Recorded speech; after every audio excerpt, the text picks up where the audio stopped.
I had to restart, and we're live on Facebook as well. Great, got everybody here.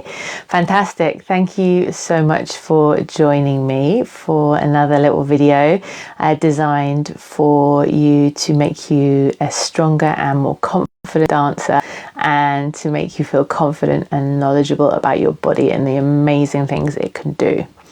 Before I get started with today's topic, which is just a little story to tell you about the experience of one of my clients, which I think might help give you a little mindset shift with regard to keeping up a regular practice routine.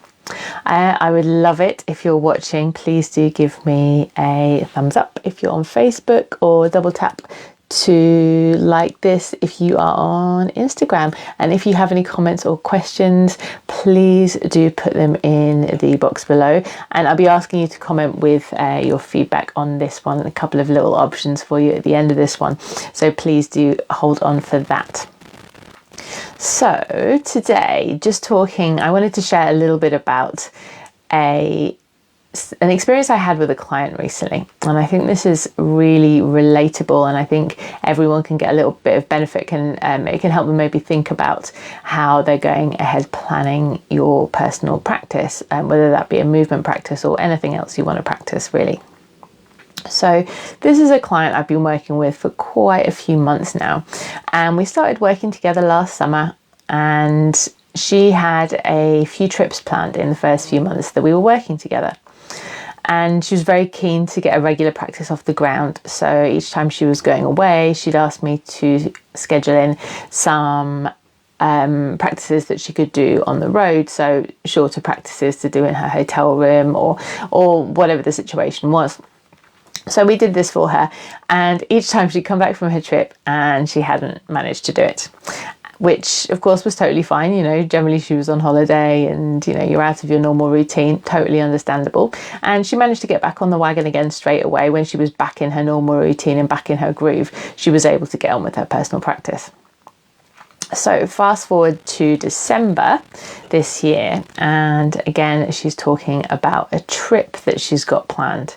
And what was great was we looked at each other, and in unison we were like, it ain't gonna happen. And I thought this was fantastic, because we'd gone from a place where the client was desperate to get in a regular practice and was almost overfacing herself and not quite understanding where she was at in terms of how much she could realistically achieve when she wasn't in her normal routine. And now we got to a point that she recognized exactly where a practice would fit in, and realistically where it's not going to happen at all. And I think it's really important to recognize these moments rather than trying to force and crowbar a practice in when it isn't going to happen.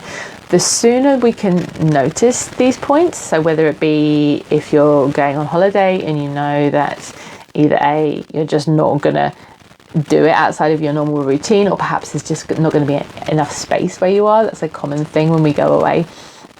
And some of us have great intentions of even doing a little something while we're on holiday, and even that doesn't happen, which is totally fine. You're on holiday.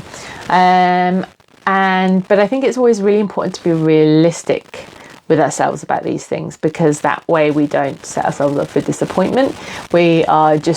And then we're ready and refreshed and rejuvenated when we come back from the trip, and we can get started on our practice again. And it doesn't even need to just apply for holidays. It can be maybe a couple of weeks where you're going to be really, really, really slammed at work.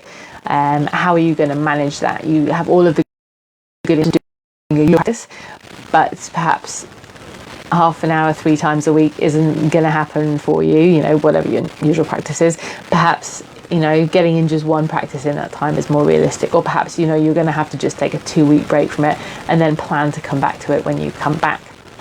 Now, what I'm not talking about here is when you have a busy life and you can't fit in a practice at all. There's not an excuse for not doing it. I feel that we're all busy, so there needs to be a way to try and fit in a movement practice of some sorts, because it is really important that you're doing that in order to look after your body and give it the movement nourishment it needs. But this is really in the case of things like holidays and out of the blue events that can derail you a little bit. Just recognizing that that can happen and be ready to get back on the wagon again when you are back to your normal routine. So I would love to know from you, and this is whether you're watching live. Hi Correo, and hi Linda as well. So if you're watching live or if you are watching on catch up, either way, I would love you to pop something in the comments for me. Please put a comment of number 1, if you have a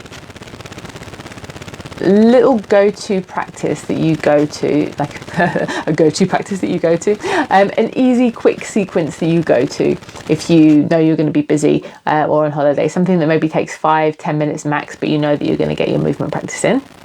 Or put number 2 in the comments box if you always have good intentions to keep your regular practice going the same as you normally do, but don't always make it happen. Or put 3 in the comments box if you don't even have a regular practice, which is totally fine. You know, I'm just up to interested to hear where everyone's at. Just so you know, if you join my mailing list at the moment, I do have a free sequence to give you, which is a lovely, juicy spine release sequence, which can be really nice and rejuvenating when you're having a busy time, but also really nice, and it feels really good if you're having a relaxing time, if you're on holiday or something like that. So if you're not already on my mailing list, then do find the link in bio. If you're on Facebook or YouTube, I'm going to pop the link below and you can sign up there and get access to that.